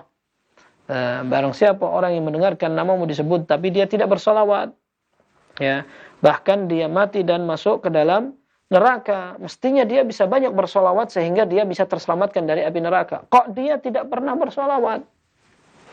Namamu disebut, dia dengar, tapi dia tidak bersolawat. Maka dia nanti mati kok kemudian tidak punya amal untuk menghindarkan diri dari api neraka. Sekalian, ya Allah jauhkan dia dari rahmat Allah. Qul amin, katakan Muhammad amin. Qala amin. Maka Nabi SAW menyatakan amin. Di sini ada pesan bahwa pintu surga atau kesempatan untuk berbuat baik ada pada 3 hal yang disebutkan. Yang pertama, berbakti kepada orang tua atau salah satu darinya. Semoga Allah Azza wa Jalla memberikan kita semua arahan, bimbingan agar bisa selalu berbakti kepada orang tua. Yang kedua, memanfaatkan momen Ramadan. Orang dapat bulan suci, kenapa kok bisa-bisanya belum terampuni, padahal ada sholat tarawih, ada puasanya, ada sholat tahajudnya, dan banyak amal lainnya yang bisa memberikan janji ampunan. Kok dia keluar dari Ramadan aman-aman saja, kayak tidak ada yang diampuni sama sekali. Oh, rugi orang ini. Ya, kemudian yang ketiga adalah orang yang mendengar Nabi Shallallahu Alaihi Wasallam disebut tapi tidak bersolawat. Ini berarti ada pesan, perintah untuk mendapatkan keutamaan dan meraih pahala yang banyak dari tiga hal ini. Bakti kepada orang tua, memanfaatkan Ramadan, dan banyak bersolawat kepada Nabi Shallallahu Alaihi Wasallam. Dalam Sahih Muslim disebutkan dengan redaksi berbeda. Raghma anfi mri'in, raghma anfi rajulin. Ya, disebutkan celaka kalau ada seseorang yang memiliki tiga syarat tadi, atau tiga hal yang disebutkan. Dia punya orang tua tapi tidak sempat berbakti, dia mendapatkan bulan suci Ramadan tapi tidak sempat diampuni, kemudian dia mendengar suara Nabi atau nama Nabi SAW disebutkan tapi dia tidak bersolawat. Nah, ini menunjukkan bahwa orang yang sampai menyia-nyiakan kesempatan itu orang yang merugi sekali. Maka dikatakan raghma anfi mri'in, dalam riwayat yang lain dikatakan mudah-mudahan dia celaka gitu. Celaka. Dalam riwayat dikatakan khaba wa khasir, alangkah sangat ruginya, dan juga seolah-olah dia kecewa, mengecewakan sekali begitu. Nah, ini seperti yang kita tegaskan, sering dibahas juga di bulan Ramadan, karena memang keistimewaan bulan suci Ramadan adalah kesempatan. Kalau ada orang yang bisa mendapatkannya, dipanjangkan umurnya, dan diberi kesempatan untuk sehat, melaksanakan puasa, sholat malam, kemudian berdoa, maka mudah-mudahan dia betul-betul orang yang sukses di bulan Ramadan itu. Kemudian hadis berikutnya, hadis yang ke-86, disebutkan di sini dari sahabat Usamah bin Zaid dari ayahnya Zaid ibn Harithah. Hadisnya diriwayatkan dalam Musnad Imam Ahmad, Ad-Daraqutni, dan Al-Imam Al-Hakim. Nabi sallallahu alaihi wasallam mengatakan, "Atani Jibril fi awwali ma uhiya ilai." Aku didatangi oleh Jibril di awal-awal dia memberikan wahyu kepadaku. Dalam sebuah riwayat, meskipun riwayat ini ada kelemahannya, Nabi sallallahu alaihi wasallam menyatakan fi ghari Hira. Ya, Jibril datang ketika aku sedang di Gua Hira. Dan ini kejadiannya di awal-awal ketika Allah turunkan wahyu. Fa'allamani al-wudu'a was-shalah. Kemudian Jibril mengajari aku wudu dan salat. Nah, yang disebutkan oleh para ulama bahwa syariat berwudu letaknya sebelum syariat salat. Kemudian salat 5 waktu baru diwajibkan Allah Subhanahu wa taala di kejadian Isra dan Mi'raj. Sementara yang disebutkan dalam hadis ini, Jibril datang di awal-awal memberikan wahyu. Di saat itu belum ada kewajiban sholat. Belum ada kewajiban untuk melaksanakan sholat 5 waktu. Karena kita tahu sholat 5 waktu baru diwajibkan ketika Isra dan Mi'raj. Berarti sholat yang dilakukan ini apa? Dikatakan, fa'allamanil wudu'a was-shalah. Jibril datang mengajari aku wudu dan sholat. Sebagian ulama mengatakan bahwa yang dimaksud dengan sholat di sini adalah sholat 2 rakaat yang sunnah. Sholat 2 rakaat yang sunnah. Nah, dan ada yang mengatakan ini bisa jadi sholat fardu, sholat wajib. Akan tetapi dulu awal pertama dan asal mula sholat ini disyariatkan, maka sholat yang dilakukan hanya 2 rakaat. Baru setelah itu disempurnakan dengan sholat orang yang tidak safar menjadi 4 rakaat.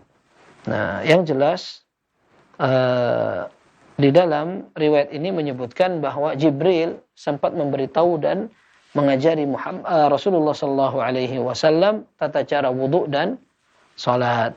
Falamma faragha minal wudu, ketika Jibril ini selesai dari wudu, akhadha gharfatan min ma'in fanadhaha biha farjahu. Maka Jibril mengambil satu satu telapak tangan ya, tapi bukan dua telapak tangan, ini satu. Diambil satu telapak tangan begini, fanadhaha biha farjahu, kemudian dicipratkan ke arah pakaian bawahnya, sarungnya. Dan memang disebutkan oleh Al-Munawi rahimahullah, malaikat tidak memiliki jenis kelamin. Ya, kalau di sini dikatakan fanadhaha biha farjahu, maka ketika Jibril mengajari aku berwudu, setelah selesai wudunya, maka beliau mengambil satu satu cakupan air dengan satu telapak tangan, kemudian disiramkan begini ke arah kemaluan. Kenapa demikian? Maksudnya adalah cara ngajari manusia.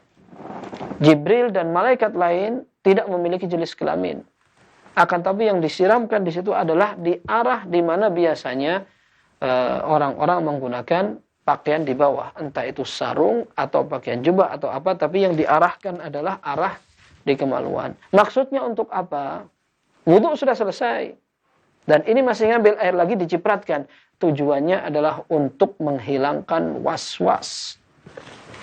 Karena sebagian orang was-wasnya dari sisi bersuci. Dia akan menyangka jangan-jangan taharah atau bersuci saya kurang sempurna. Kayaknya ada yang keluar dari air kencing ini. Kemudian terus dia was-was. Setiap dia wudhu merasa belum sempurna dan dia perlu untuk membersihkan tempat keluar najisnya. Kemudian nanti dia wudhu masih merasa kurang mantap, akhirnya mengulang wudhunya lagi, kemudian mengulang wudhunya lagi. Selesai dari masalah taharah, dia pindah ke masalah sholat. Maka sholat pun juga sama. Ketika dia akan melaksanakan sholat, masuk ke dalamnya, dia ragu apakah niatnya sudah sempurna atau belum, diulang-ulang terus. Kemudian ketika ruku', dia akan berulang-ulang, seperti ruku' saya belum terjadi, belum sempurna, belum apa. Kemudian dia sampai menyangka sholatnya tidak sah, kayaknya perlu diulang, sholat lagi, merasa tidak sah lagi, dan ini menjadi korban penyakit was-was. Syekh Sulaiman Ar-Ruhaili hafizahullah pernah mengatakan ketika menjelaskan tentang penyakit was-was.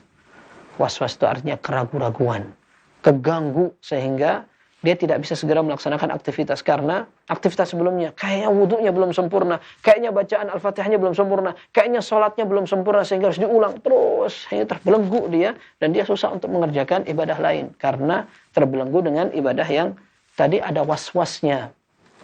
Syekh Sulaiman Ar-Ruhaili hafizahullah mengatakan kita ini semuanya memiliki peluang untuk was-was. Akan tetapi kita tidak boleh menyerah. Ketika seseorang memperturutkan rasa was-wasnya, maka dia akan menjadi budak was-was. Sementara ketika dia bisa melawan, maka itu cara satu-satunya. Cara yang tepat adalah memang dilakukan dengan melawan. Enggak, saya tadi belum batal. Enggak, saya tadi sudah berusaha untuk bersih-bersih, insya Allah nggak akan keluar lagi najisnya, dan seterusnya. Maka itu cara yang ketika akan wudhu, maka dia memercikkan air di arah kemaluannya. Tapi bukan di kemaluannya, tapi di sarung atau pakaian yang di bawah itu. Tujuannya agar ketika terjadi perasaan ragu, apakah kencingnya keluar lagi atau tidak, maka dia melihat ke pakaiannya, oh basah, tetapi bukankah basah ini aku tadi yang menyipratkan air, sehingga tidak lagi dia berpikir, jangan-jangan basahnya karena keluar air najis dan seterusnya. Ini yang dimaksudkan ada perintah untuk nadhul ma. Dikatakan falamma faragha minal wudu akhadha gharfatan minal ma'i fanadhaha biha farjah. Ketika selesai wudunya, maka sengaja Jibril mengambil air cakupan satu telapak tangan, kemudian disiramkan ke sini. Ini yang disebutkan oleh para ulama, tujuannya adalah untuk menghilangkan rasa was-was atau keraguan-raguan. Baik, hadis berikutnya, hadis ke-77 disebutkan dalam hadis Ubadah bin Samit dan disebutkan dalam kitab At-Tayalisi, kemudian Muhammad bin Nasr Al-Marwazi dalam kitab Ta'zim Qadri Shalah. Di sini dikatakan Kitabus Shalah, tapi maksudnya adalah beliau punya buku yang dikenal dengan Ta'zimu Qadri Shalah. Ya, kemudian Ad-Diya fil Mukhtarah, maksudnya Ad-Diya Al-Maqdisi dalam kitab Al-Hadis Al-Mukhtarah. Hadis ini semuanya dinyatakan sahih Nabi sallallahu alaihi wasallam bersabda, "Atani Jibril min indillah." Jibril datang kepadaku dari sisi Allah. Faqala ya Muhammad, innallaha azza wa jalla yaqul. Wahai Muhammad, sungguhnya Rabbmu Allah azza wa jalla berfirman, "Inni qad faradtu ala ummatika 5 salawat." Aku telah mewajibkan kepada umatmu 5 waktu salatnya. Faman wafa bihinna ala wudu'ihinna wa mawaqitihinna wa ruku'ihinna wa sujudihin kana lahu indi bihinna ahdun an udkhilahu bihinna al-jannah. Orang yang bisa menyempurnakan, menunaikan apa? Menunaikan kewajiban Allah Subhanahu wa taala salat 5 waktu tadi. Kalau ada orang yang bisa menjaga, merutinkan, disiplin salat 5 waktu terus dengan disertai wudunya, disertai tepat waktunya, kemudian menyempurnakan rukuk dan sujudnya, maka aku memiliki janji untuk dia akan aku masukkan ke dalam surga. Kemudian in syi'tu wa man laqiyani qad intaqasa min dzalika syai'an falaysa lahu 'indi ahad. Tapi kalau ada orang yang menghadapku, kata Allah Subhanahu wa taala, ternyata dia tidak menjaga salatnya. Ya. Dia tidak mau menjaga salatnya, maka aku tidak punya janji apa-apa ke dia untuk aku masukkan ke dalam surga. Ya. Dan ini dimaksudkan orang sholat, tetapi juga dalam waktu yang sama dia tidak boleh melakukan pelanggaran. Kalau dia membunuh maka dia akan dibunuh, qisas. Kalau dia mencuri dia akan dipotong tangan kalau seandainya sudah mencukupi syarat. Artinya di dalam hadis ini disebutkan bahwa orang yang akan mendapatkan janji Allah dimasukkan ke dalam surga, maka dia perlu melaksanakan sholat, disiplin dengan segala konsekuensinya, syarat-syarat sah dan rukunnya. Demikian pula dia tidak boleh melakukan maksiat-maksiat yang lain. Begitu. Kemudian di sini ada perintah untuk menjaga, memelihara salat 5 waktu. Maka dikatakan, "Man laqiyani qad intaqasa min dzalika syai'an falaysa lahu 'indi ahad." Orang yang tidak pernah menjaga kedisiplinan salatnya, maka aku enggak punya janji apa-apa. In syi'tu 'adzabtuhu wa in syi'tu rahimtahu aw rahimtuhu. Kalau aku mau aku akan siksa dia, kalau aku mau aku pun akan bisa merahmati dia.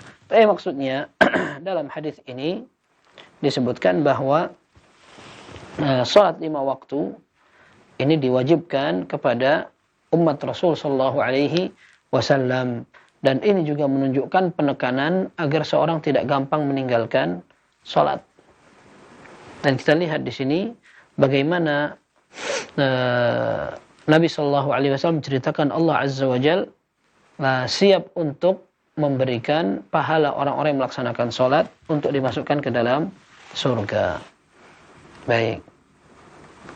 Kemudian terakhir sebagai penutup hadis yang ke-78, karena hadis yang ke-79 sudah kita bahas pada pertemuan sebelumnya karena masih ada hubungan dengan kabar gembira tentang Hasan dan Husain, sehingga kita tutup pertemuan ini dengan hadis yang ke-78, dan ini juga ada kaitannya dengan hadis yang sebelumnya kita sudah bahas. Dalam hadis ini disebutkan dalam Musnad Imam Ahmad, kemudian dalam Musnad Abd bin Humaid, dalam Sunan An-Nasa'i dari sahabat Ubay bin Ka'ab, kemudian dalam riwayat Musnad Imam Ahmad Ad-Tabarani dari sahabat Abi Bakrah, dan juga Ibnu Durais dari sahabat Ubadah bin Samit radhiyallahu anhum ajma'in. Nabi sallallahu alaihi wasallam bersabda tentang bacaan Al-Qur'an yang bisa dibaca lebih dari 1 bacaan sampai 7 bacaan. Atani Jibril wa Mikail. Aku didatangi oleh 2 malaikat, yang satu Jibril, yang satu Mikail. Faqa'ada Jibrilu an yamini, Jibril di kananku. Wa Mikailu an yasari, Mikail di kiriku. Faqala Jibril, ya Muhammad iqra'il Qur'ana ala harf. Wahai Jibril, bacalah Al-Qur'an dengan satu bahasa. Nah, ini maksudkan satu huruf, ini kata para ulama, maksudnya adalah bahasa Arab. Ya. Faqala Mikail istazidhu. Mikail di sebelah kiri bilang, minta tambah. Maksudnya minta tambah, jangan hanya dibatasi cara membaca Al-Qur'an dalam satu bahasa saja. Baik. Maka aku mengatakan kepada Jibril, zidni, tolong tambahkan kepadaku cara membaca Al-Qur'an. Faqala qra'hu ala 3 ahruf. Kalau begitu, bacalah Al-Qur'an dengan 3 huruf. Dan para ulama mengatakan 3 huruf maksudnya adalah 3 bahasa. Dan ini 3 bahasa Arab semua. 3 bahasa ini Arab semua dan tidak ada perbedaan makna. Hanya perbedaan lahjah, huruf, ketebalan, imalah, dan seterusnya. Seperti majreha, kita dulu pernah jelaskan contohnya majreha. Ini artinya ada bacaan yang agak dikasrohkan, tapi tidak kasroh. Kalau kasroh, majriha. Ini bukan majriha, tapi majreha. Ya, bukan fathah juga majroha. Ya. Nah, ada bacaan yang tetap posisinya fathah, majroha. Tapi ada bacaan yang menggunakan imalah, majreha. Perbedaan seperti itu. Kitab, kutub. Ini juga sama. Di dalam Al-Quran, Rasm Uthmani disebutkan kitab itu bisa ditulis dengan kaf, ta, ba. Kalau nanti bacanya kitab, maka kafnya pakai harokat kasrah, taknya pakai tanda kalau dipanjang, kitab. Dan bisa juga dibaca kutub. Karena sebagian bahasa dalam orang-orang Arab mereka menggunakan jamak. Ya. Artinya di sini yang dimaksudkan dengan 3 huruf bukan berarti 3 huruf saja, akan tetapi 3 macam bacaan di dalam Al-Quran. Aku tadi diberi kesempatan untuk mengajarkan Al-Quran ini kepada umatku dengan hanya membaca 1 bacaan, 1 bahasa aja. Tapi aku diberi saran oleh Mikail, minta tambah. Biar agak mudah, peluangnya biar bisa lebih gampang. Kalau ada umat-umat yang dari bangsa ini, maksudnya dari bangsa Arab yang susah untuk mengucapkan lahjah yang seperti ini, dialek yang seperti ini, maka dia bisa menggunakan bahasa yang lebih dekat dengan kebiasaannya. Tapi selama itu masuk dalam Al-Quran yang diturunkan di dalamnya. Ya. Atau model cara bacanya. Disebutkan, faqala Mikail istazidhu. Mikail kembali mengatakan, ayo minta tambah lagi. Faqultu zidni, aku mengatakan tambahkan aku, kadzalika hatta balagha 7 ahruf. Maka itu terus berlaku, aku terus diminta sampai akhirnya yang tadi pertama 1, kemudian 3, aku terus nambah lagi, minta tambah lagi sampai aku diberi kesempatan untuk membacakan Al-Quran sampai 7 huruf, 7 bahasa, tapi bahasa Arab semua. Yang berbeda adalah dialeknya atau cara membaca lantunan huruf Al-Quran itu. Faqala qra'hu ala 7 ahruf kulluha syafin kafin. Bacalah Al-Quran dengan 7 huruf, 7 bahasa Arab itu, dan semua akan sempurna dan lengkap. Nah, dulu pernah kita bahas hadis ini dari riwayat Ibnu Abbas dengan sanad yang sahih dalam Musnad Imam Ahmad dan Ibnu Majah.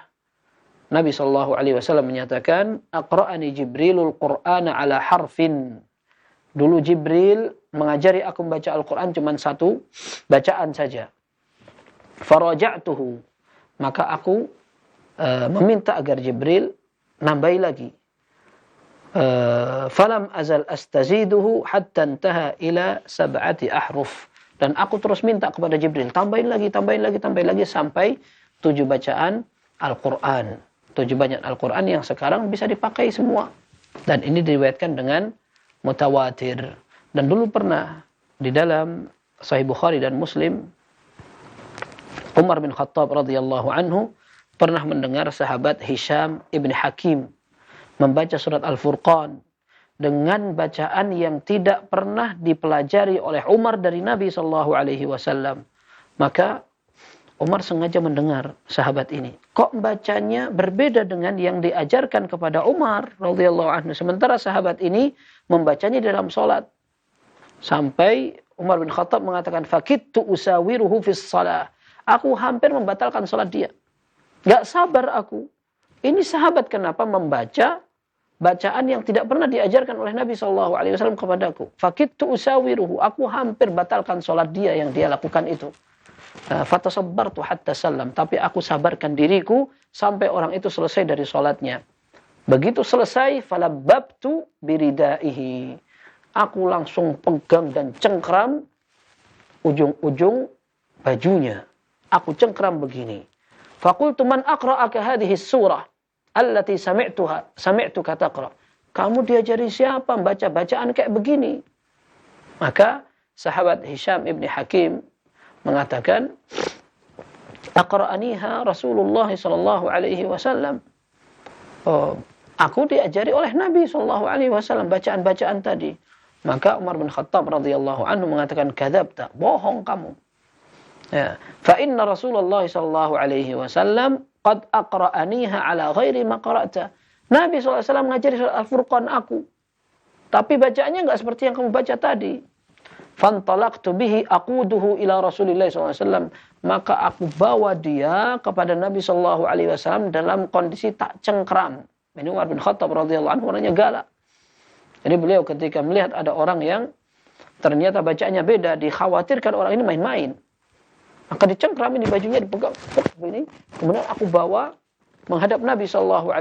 Faqultu inni sami'tu hadha yaqra'u bi suratil Furqan ala hurufin lam tuqri'niha. Ya Rasul, aku dengar orang ini baca, tapi dengan gaya yang tidak pernah engkau ajarkan kepada aku.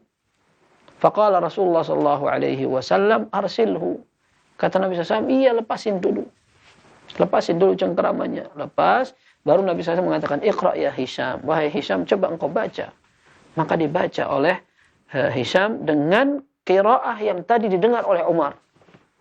Maka Nabi SAW kemudian mengatakan, hakadha unzilat. Beginilah surat ini diturunkan. Wa anta qra' ya Umar. Wahai Umar, coba kau baca yang kamu sudah pernah belajar. Maka Umar mengatakan, akhirnya aku baca sesuai dengan yang aku pelajari. Maka Nabi SAW komentar yang sama. Hakadha unzilat. Demikian pula Al-Quran diturunkan. Lalu di terakhir Nabi SAW mengatakan, inna hadzal Qur'ana unzila ala sab'ati ahruf. Sungguhnya Al-Quran ini diturunkan dengan 7 macam bacaan, 7 macam bahasa Arab.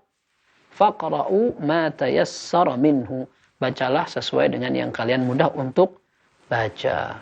Ini dalam rangka memberikan kemudahan kepada kaum muslimin agar ketika membaca Al-Quran bisa untuk mereka pahami, mereka mudah lafalkan, bukan berarti untuk sombong-sombongan, apalagi sampai mempersulit ketika ada 7 huruf, 7 macam bacaan, dan 7 bahasa, lalu ada orang pengen nuker-nuker atau pengen sembarangan dalam baca. Para ulama mengatakan bahwa bacaan Al-Quran yang diriwayatkan dengan mutawatir, ini hanya yang boleh dibaca. Adapun bacaan-bacaan yang sampai dikatakan qiraah syadzah atau bacaan tambahan, bacaan yang tidak masyhur riwayatnya, tidak boleh dijadikan bacaan Al-Quran. Wallahu a'lam bis-shawab. Ini dapat kita belajar, semoga bermanfaat.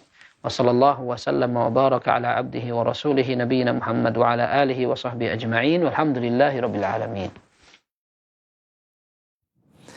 Nah Ustaz, jazakumullah khairan barakallahu fikum Ustaz atas materi yang telah Antum sampaikan di kesempatan malam hari ini tentang kabar Jibril bagian yang ketiga dari pembahasan kitab Sahih Al-Jami'us Shaghir.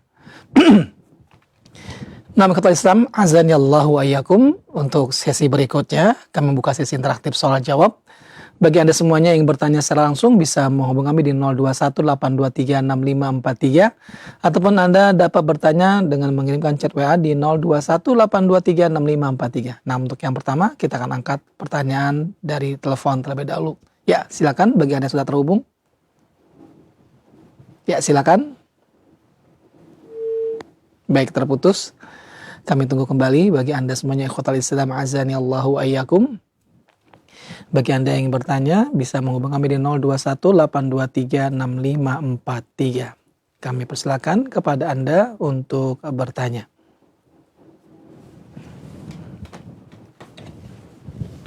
Ya, silakan.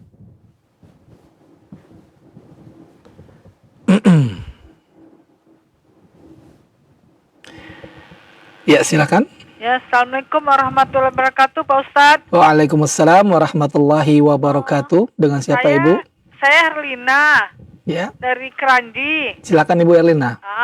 Ini saya kalau lagi pas wudu selalu kayaknya was-was gitu. Terus lagi sholat juga saya udah baca tawud, baca Bismillahirrahmanirrahim.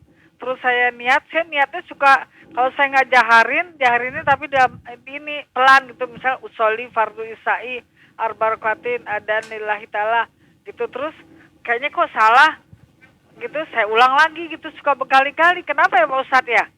Baik, Udah baca taud, udah baca lagi udu juga gitu, saya bismillah dengan nama udu, saya suka aja. Kalau di kamar mandi kita boleh baca bismillah nggak Pak Ustadz? Baik, cukup Ibu Elina ya, cukup banyak pertanyaan Ibu ya. Ya, makasih ya. Ya. Assalamualaikum warahmatullahi wabarakatuh. Waalaikumsalam warahmatullahi wabarakatuh. Mungkin bisa dijawab Ustaz, dan kepada kami silakan untuk menjawab. Silakan Ustaz.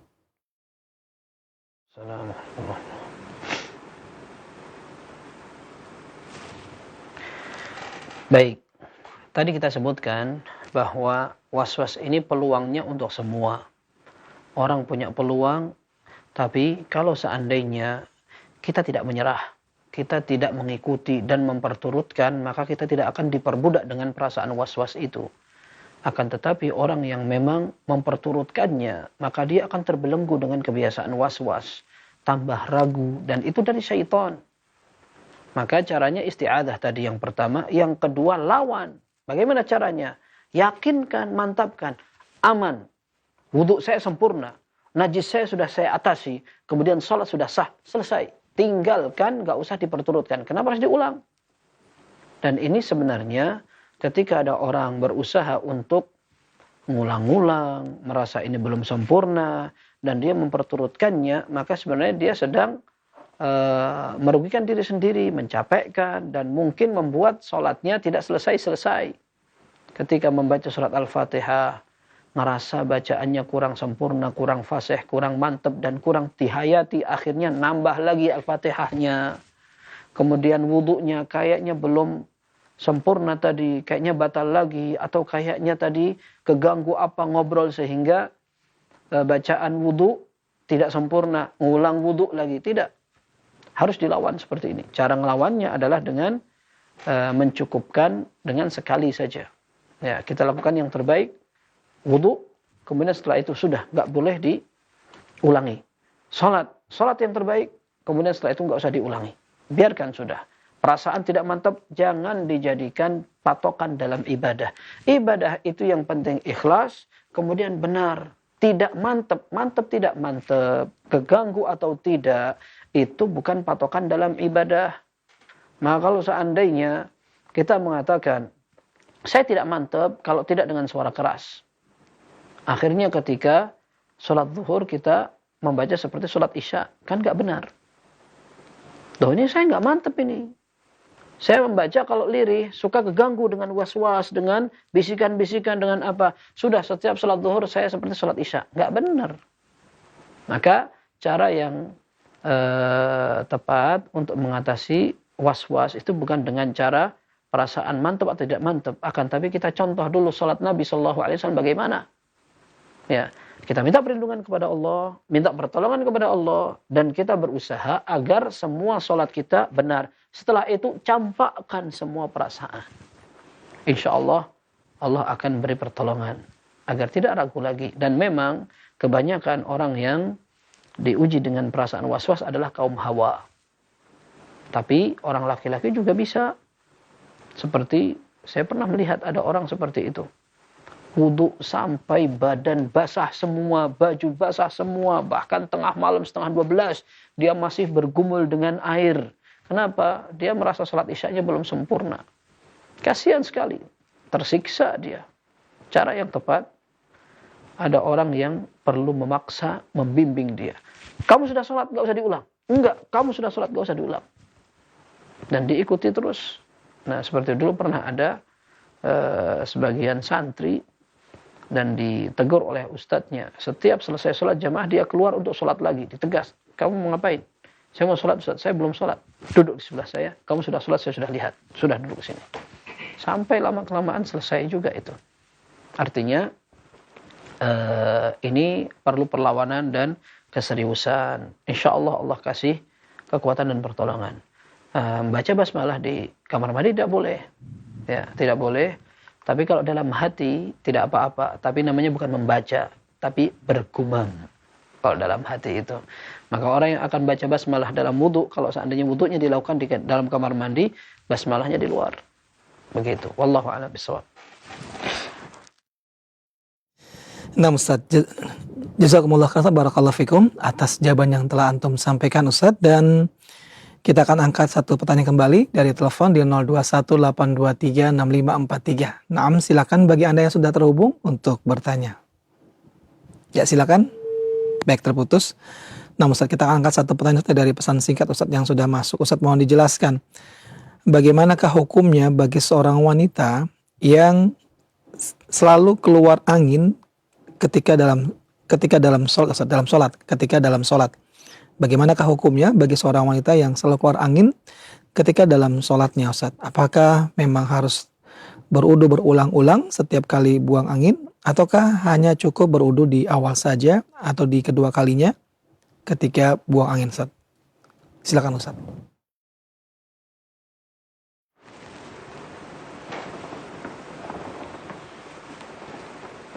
Baik, ini perlu dipertegas. Apakah buang angin itu betulan keluar angin atau hanya was-was? Sekiranya itu was-was, maka tidak perlu diperdulikan.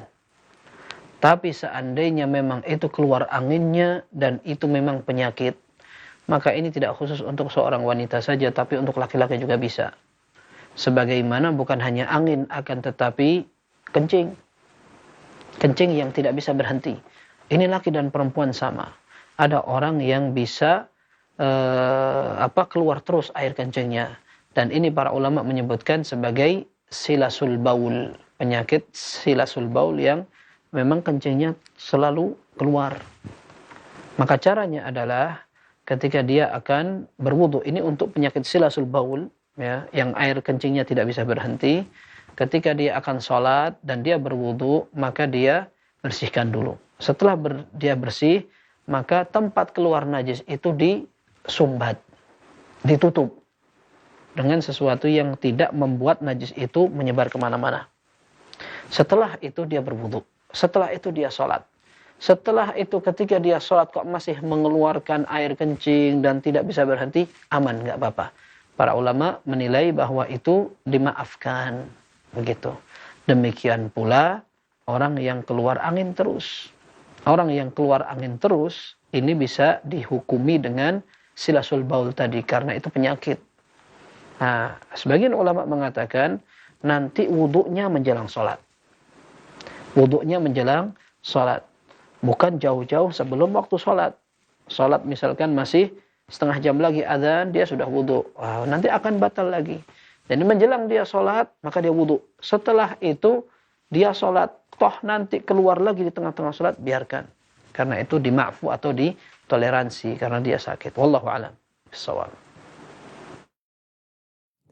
Nah Ustaz, jazakumullah khairan, barakallahu fikum atas jawaban yang telah antum berikan Ustaz. Dan kita akan angkat pertanyaan berikutnya melalui chat WhatsApp yang sudah masuk dari penanya kita dari hamba Allah di Celuduk, Tangerang. Beliau bertanya Ustaz, izin bertanya Ustaz, kapan tepatnya kita harus berselawat kepada Nabi ketika mendengar namanya? Apakah ketika dengar nama Muhammad SAW disebutkan, ataukah ketika disebutkan kata Nabi, atau ketika disebutkan Rasulullah SAW? Mohon Ustaz berikan penjelasannya. Terima kasih. Jazakumullah khairan, barakallahu fikum. Kepada Ustaz kami persilakan untuk menjawab. Silakan Ustaz.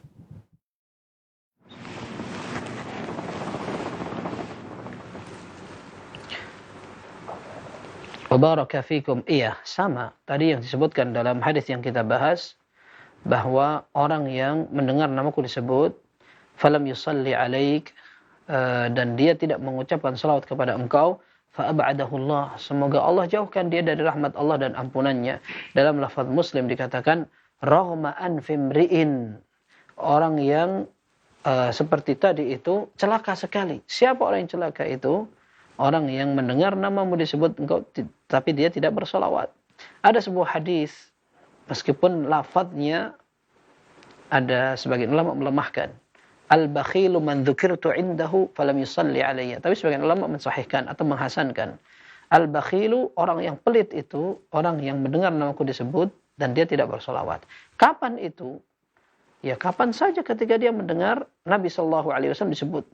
Kalau ada kata-kata Muhammad, Nah, kita langsung mengatakan sallallahu alaihi wasallam atau Allahumma salli wa sallim alaihi.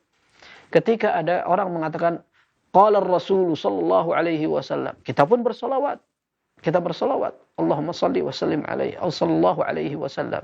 Ketika orang mengatakan wa sami'tu an-nabiy sallallahu alaihi wasallam yaqul, aku mendengar Nabi sallallahu alaihi wasallam, maka kita pun bersalawat seperti itu. Tapi kalau ada seorang nabi, nah, kata-kata nabi kalau yang dimaksudkan adalah Rasulullah sallallahu alaihi wasallam, maka dia bersalawat. Tapi kalau yang dimaksudkan nabi adalah seorang nabi, tidak pasti Rasulullah sallallahu alaihi wasallam, maka kita diwajib untuk bersalawat. Seperti kalau disebutkan Nabi Musa, Nabi Isa, Nabi Zakaria, Nabi Adam dan lainnya, wallahu alam, tidak ada dalil yang menunjukkan wajib salawat kepada mereka. Tapi yang dimaksudkan adalah Nabi kita Muhammad sallallahu alaihi wasallam, kita mendengar, maka kita dianjurkan untuk bersalawat. Nah, sebagian ulama mengatakan berarti salawat itu wajib. Karena Nabi sallallahu alaihi wasallam menyebutkan dalam hadis ini ab'adahullah, semoga Allah menjauhkan dia dari rahmat Allah. Orang yang sampai dijauhkan dari rahmat Allah itu tidak pantas kecuali kalau dia melakukan sebuah pelanggaran yang serius. Dan dalam riwayat Muslim dikatakan raghma an fimri'in. Raghma an fimri'in itu dalam bahasa Arab artinya semoga ini hidung ini nempel di tanah gitu. Artinya semoga celaka dia gitu. Nah, ini berarti tidak mungkin sampai didoakan jelek kecuali dia melakukan kesalahan serius. Maka ketika mendengar nama Nabi sallallahu alaihi wasallam atau hadis beliau dibacakan atau kita mendengar Rasul sallallahu alaihi wasallam, kita akan selawat. Maka ini yang disebutkan oleh ulama ahli hadis seperti Sufyan ats-Tsauri yang meninggal tahun 161 Hijriah. Beliau mengatakan illam yakun li ashabil hadits illa kathratus salati alaihi fa innahu lam yazal yusalli alaihi ma dama fi kitab. Kalau seandainya tidak ada kelebihan yang dimiliki oleh ahli hadis kecuali banyak bersalawat kepada Nabi sallallahu alaihi wasallam, cukup. Itu merupakan keistimewaan mereka karena ahli hadis, para penuntut ilmu hadis, mereka akan selalu bersalawat setiap nama Nabi sallallahu alaihi wasallam disebutkan dalam buku mereka. Begitu, wallahu a'lam bishawab. Nah, Ustaz, jazakumullah khairan barakallahu fiikum Ustaz atas jawaban yang telah antum berikan, dan demikian untuk jawaban para penanya yang sudah bertanya. Kita akan berikan kesempatan kembali di 0218236543. Bagi Anda yang bertanya, kami persilakan. Ya, kami persilakan yang sudah terhubung. Ya, silakan. Assalamualaikum warahmatullahi wabarakatuh, Ustaz. Waalaikumsalam warahmatullahi wabarakatuh. Dengan siapa Bapak dan berada di mana? Dengan Bapak Ino di Sumatera Utara. Bapak Ino di Sumatera Utara. Silakan Bapak Ino. Iya. Mohon bimbingannya Ustaz ketika seorang wanita berwudu saat mengusap kepala. Karena apakah cukup menarik ke belakang tanpa mengembalikan ke depan? Karena saat dikembalikan ke depan kan rambutnya itu menutup wajah. Mohon bimbingannya Ustaz. Nah, terima kasih Pak Ino atas pertanyaannya. Cukup Pak Ino ya. Ya, Ustaz. Assalamualaikum warahmatullahi wabarakatuh. Waalaikumsalam warahmatullahi wabarakatuh. Dan kepada Ustadz kami persilakan untuk menjawab. Silakan Ustadz.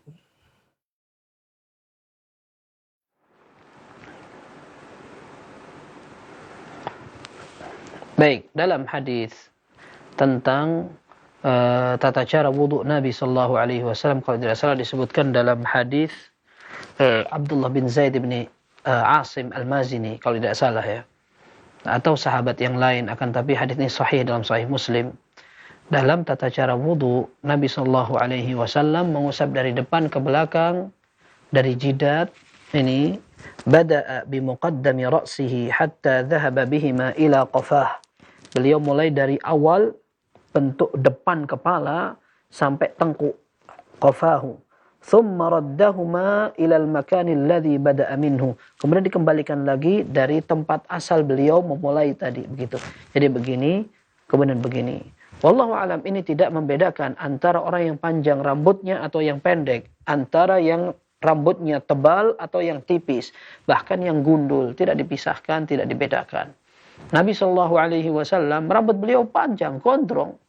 Nabi sallallahu alaihi wasallam sampai dalam sebuah riwayat sampai di daun telinga rambut beliau. Ya, ada yang riwayatkan sampai menjelang nyentuh pundak. Ya. Dan beliau memang rambutnya banyak. Ya, sehingga beliau wudunya begini dan begini. Jadi tak dibedakan. Orang yang misalkan rambutnya tipis atau bahkan habis gundul misalkan, tetap aja caranya begitu.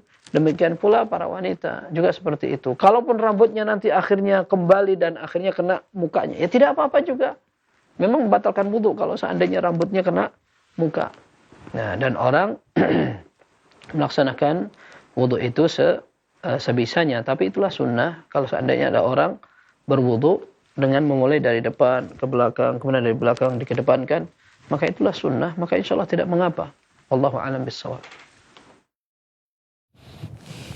Nah Ustaz, jazakumullah khairan, barakallahu fikum atas jawaban yang telah diberikan Ustaz. Pertanyaan dari Pak Ino dari Sumatera Utara, merupakan pertanyaan terakhir di perjumpaan kita malam hari ini. Sebelum kita akhiri perjumpaan yang penuh dengan faedah ilmu ini, kami meminta kepada Ustaz menyampaikan ikhtitam. Silakan Ustaz.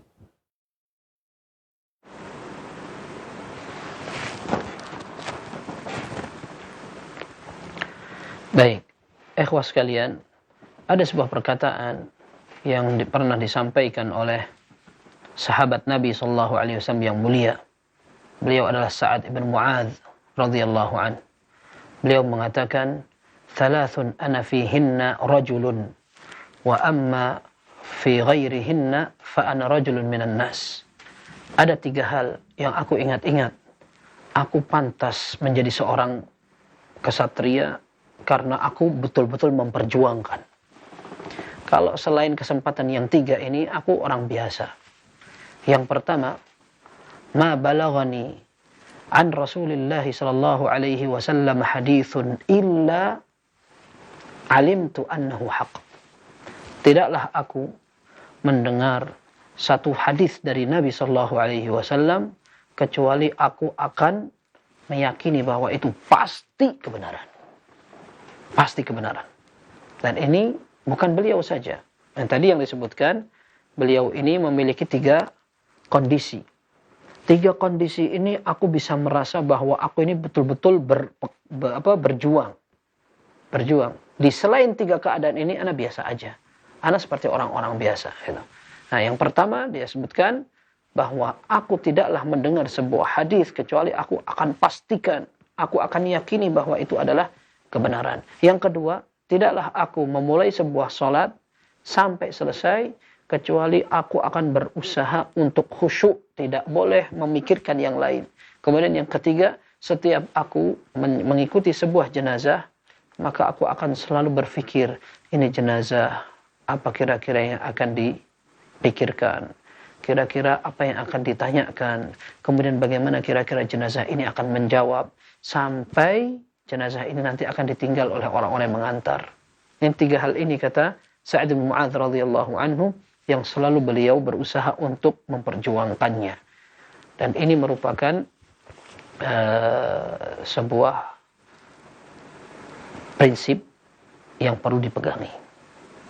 Bahwa yang datang dari Nabi sallallahu alaihi wasallam adalah sebuah kebenaran. Dan kita memiliki konsekuensi. Tahu itu benar, harus diikuti. Dan diprioritaskan dari semua pendapat yang lain. Mudah-mudahan kita mampu untuk merealisasikannya. Dan semoga Allah ridha kepada kita. Wallahu a'lam bishawab. Sallallahu wasallam wa baraka ala abdihi wa rasulihi nabiyina Muhammad wa ala alihi wa sahbihi ajma'in. Subhanakallahumma bihamdika asyhadu an la ilaha illa anta astaghfiruka wa atubu ilaik. Walhamdulillahi rabbil alamin. Nah Ustaz, jazakumullah khairan, barakallahu fikum atas waktu yang telah antum berikan di malam hari ini untuk kita semuanya menyimak kajian yang penuh dengan ilmu yang telah antum sampaikan dan juga jawaban yang telah antum berikan untuk kita semuanya dari pertanyaan yang telah diajukan.